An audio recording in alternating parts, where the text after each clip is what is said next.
అమృత ఏంటదినా? హే, నువ్వు ఇక్కడున్నావా? అవును.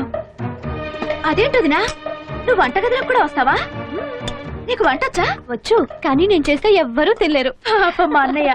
నేను కచ్చిస్తాను. వద్దమ్మా, నేను కచ్చిస్తాను. మా పెద్దమ్మ గారికి తెలిస్తే అరుస్తారు. ఇచ్చి మీ ఇద్దరు వెళ్ళండి. అవును, మొన్న తాంబూలాలు తీసుకునే రోజు మీ అత్తగారు మొహం మార్చుకున్నారు ఏ? నువ్వు చంద్రుని పెళ్లి చేసుకోవటం ఆవిడకి ఇష్టం లేదా? ఎందుకుంటుంది? ఆవిడకు చెత్తవేదానికి అందిగా. వాడికిచ్చి నన్ను పెళ్లి చేయాలని ఆవిడ ఆశ. అంటే గౌతమ్తోనా? అవును, ఆ పనికి మాలోడుతోనే.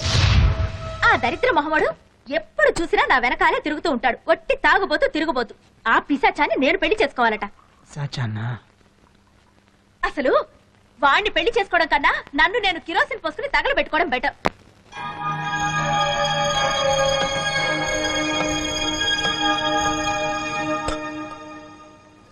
లక్ష్మి. ఏంటమ్మా? స్టోర్ రూమ్కి వెళ్ళి పసుపు తీసుకురా. అలాగేనమ్మా. నువ్వు వెళ్ళి బయట పని చూడు. సరేనమ్మా, నేను తీసుకొస్తా.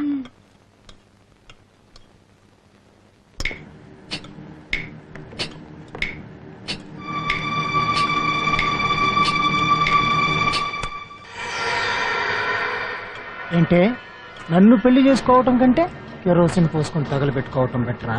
చెప్తా.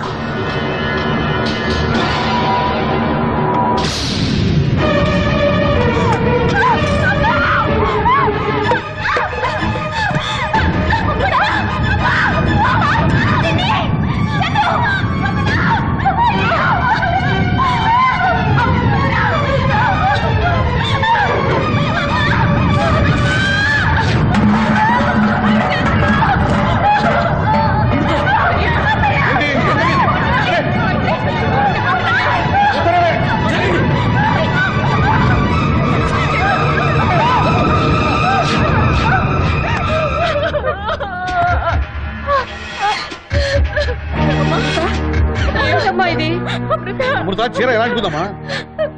అదే మావయ్య, నాకు అర్థం కావడం లేదు.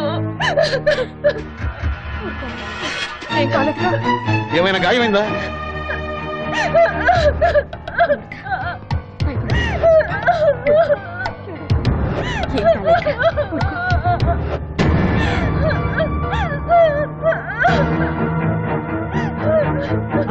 ఏమిటి ఇంకా చూస్తూ ఉన్నారు? అమృతని హాస్పిటల్ తీసుకెళ్దాం, పదండి. త్వరగా రండి.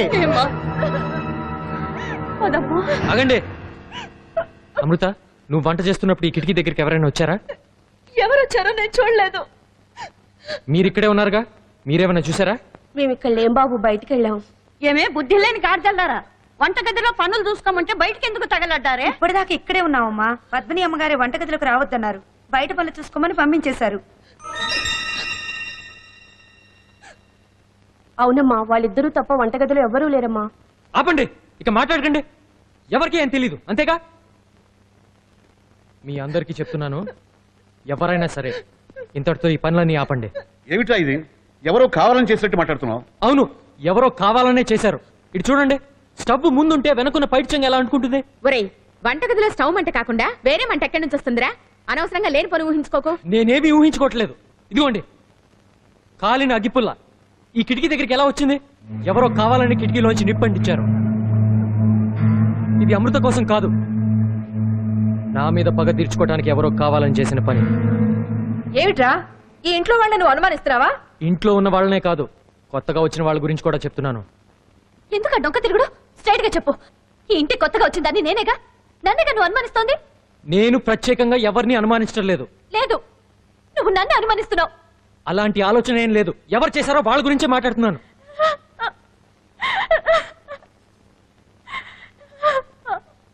నా మీద ఎవరికైనా పగుంటే నా మీదే తీర్చుకోండి, అంతేగాని ఇంట్లో వాళ్ళని ఏమైనా చేశారో వాళ్ళని ఊరికే వదలను. చంద్రు, ఏమైంది? ఏమైంది మా? అరే, ఎవరు మాట్లాడరే?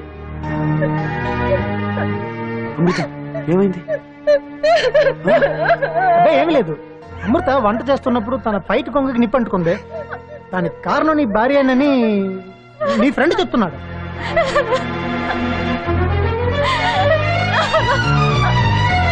పద్మిని,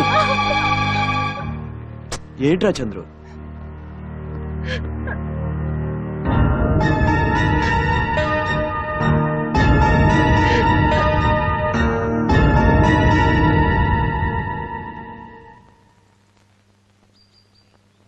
ఏంట్రా ఇది? ఏదో పరాయి వాళ్ళలాగా నీ భార్యను వాడు తిడితే వాడి భార్య నీ ఇంట్లో ఉందిగా, దాన్ని తిట్టు. అంతేగాని ఇలాంటి చిన్న చిన్న విషయాలు గొడవపడే ఫ్రెండ్షిప్ రమ్మంది. ఏంటి ఆ చిన్న విషయం? ఇంకొంచెం ఆలస్యం ఏమిటి అమృత ప్రాణం పోయేది. అందుకే కోపం వచ్చింది, అడిగాను. తప్ప? కీమో, వాడు అడగటం తప్పు కాదు, కోపడటం తప్పు కాదు. కానీ నా భార్య నిప్పంటించిందని ఎలా చెప్పగలడు? నీ భార్య చేసిందని నేను చెప్పలేదు, ఎవరో కావాలని చేశారని చెప్పాను. ఆ మాట అంటే తనుకెందుకు అంత కోపం? గుమ్మడికాయలు దొంగంటే భుజాలు తడుముకున్నట్టు. చూడరా, ఇప్పుడు కూడా పద్మినిని అనుమానిస్తున్నాడు. ఆగరా నువ్వు. ఒరే చంద్రు, ఎలాంటి ఆడపిల్లని అలాంటి పని చేస్తుందట్రా? అందరి ఆడవాళ్ళ లాంటిది కాదు శ్రీమతి పద్మిని అమ్మగారు. పెళ్లి నిశ్చయం అయిన తర్వాత కూడా పరాయి మగాడికి ఉంగరాలు ఇవ్వటం, అర్ధరాత్రి బెడ్రూమ్ కి రమ్మంటాం, ఇవన్నీ గుర్తు చేసుకుంటుంటే. రే చంద్రు, వీటన్నిటికీ కారణం స్వాతి అని తెలుసు కదా, పద్మినికి ఏం తెలియదురా? అది నువ్వు నమ్ము, నేను నమ్మను. తను నాతో చేసిన ఛాలెంజ్ నాకు ఇంకా గుర్తుంది. నేను ఎంత దూరం వెళ్ళినా నా అంతు చూస్తానంది.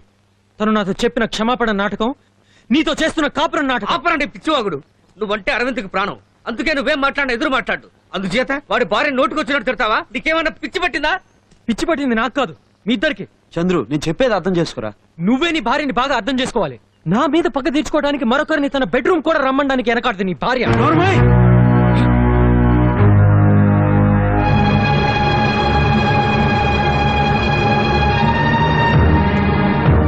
అరవింద్, అరవింద్,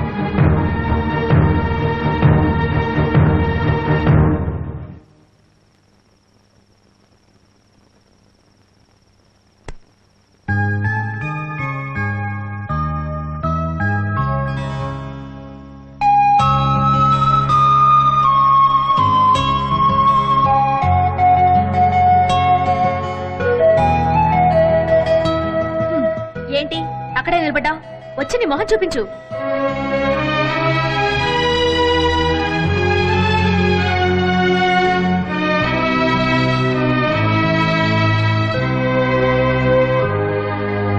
అన్నయ్య, మిమ్మల్ని చూడటానికి ఓ ముఖ్యమైన వ్యక్తి వచ్చాడు.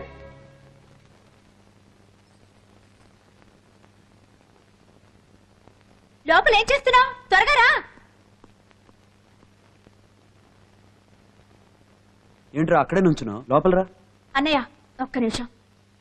ఏ చంద్రు, ఇంకా ఏంటి ఆలోచిస్తున్నావు? వచ్చి అన్నయ్యకి సారీ చెప్పు. ఏయ్, వాడు నాకు సారీ చెప్పడం ఏంటి? నేనే వాడికి సారీ చెప్పాలి. లేదు అరవింద్, తప్పంతా నాదే. ఏమైనా నేను అలా మాట్లాడి ఉండకూడదు, నన్ను క్షమించు. రే ఊరుకోరా, నువ్వేదో ఆవేశంతో మాట్లాడావని నీ షర్ట్ పట్టుకున్నావు, దానికి ఎందుకు ఎంత గొడవ? I'm sorry.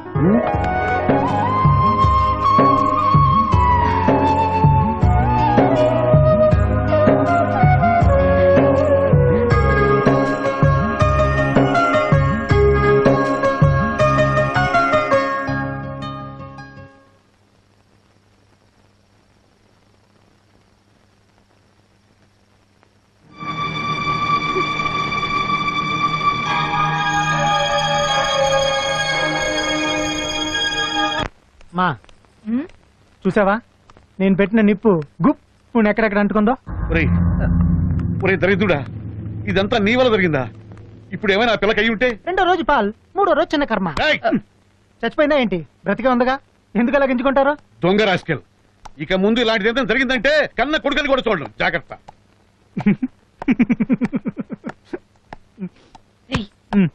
అమృతనేం చెయ్యొద్దురా. కావాలంటే ఆ చంద్రుగాడిని ఇంట్లోంచి వెళ్ళగొట్టడానికి ఏం చేయాలో వచ్చాయి చాలు. ఈ ఇంట్లో నుంచే కాదమ్మా, ఈ లోకం నుంచే పంపిస్తా. రేపు జరగబోయే ఎడ్ల పందాల్లో పెట్టేను వాడికి స్పాట్.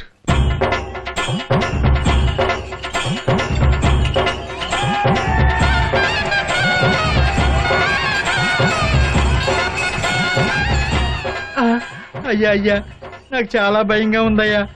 బండి వెళ్ళే వేగానికి ఇరిగితే మనిషి ప్రాణానికే ప్రమాదం అయ్యా. దాని గురించి నువ్వేం బాధపడకో, ఇరుసు గ్యారంటీగా ఇరుగుద్ది కదా. ఇరుగుద్దయ్యా. అది ఏంటి బామ్మా? మన ఊర్లో ప్రతి సంవత్సరం జరిగే ఎడ్ల పందాలకి బండి తయారు చేసినందుకు మన కుటుంబం వడ్రంగి వెంకయ్యకి అమ్మమ్మ చేతుల మీదుగా తాంబూలం ఇవ్వటం ఆనవాయితీ. ఈ సంవత్సరం మీ చేతుల మీదుగా ఇవ్వాలని అమ్మమ్మ ఆశపడుతుంది. ఇదిగోమ్మా, నువ్వే ఇవ్వు. వెంకయ్య, ఇవ్వమ్మా, తీసుకోండి. పద వెళ్దాం. అమ్మారా, రేయ్ ప్రతిసారిలా కాకుండా పద్మిని తన చేతుల మీదుగా ఇంత డబ్బులు ఎందుకు ఇచ్చిందో తెలుసా? ఇదంతా పద్మిని ప్లానేరా. ఈ విషయం పద్మినికి మనిద్దరికీ తప్ప ఇంకెవరికీ తెలియదు, తెలియకూడదు. సోదర సోదరిమణులారా, వీరందరూ ఎంతో ఆసక్తిగా ఎదురు చూస్తున్న మన జిల్లా స్థాయి ఎడ్ల పందాలు ఇంకొద్ది క్షణాలు ప్రారంభం కాబోతున్నాయి. మన జిల్లా జడ్జి గారైనటువంటి శ్రీ రాజశేఖరం గారిని ఈ కార్యక్రమాన్ని ప్రారంభించవలసిందిగా మీ అందరి తరపున నేను కోరుకుంటున్నాను. నాన్న ఒక్క నిమిషం. ప్రతి సంవత్సరం చంద్రుయే మా కుటుంబం తరపున పోటీల్లో పాల్గొంటున్నాడు. చంద్రు మా ఇంటికి అల్లుడు కాబోతున్నందువల్ల అతనికి బదులుగా ఈ సంవత్సరం నేను పోటీల్లో పాల్గొంటున్నాను.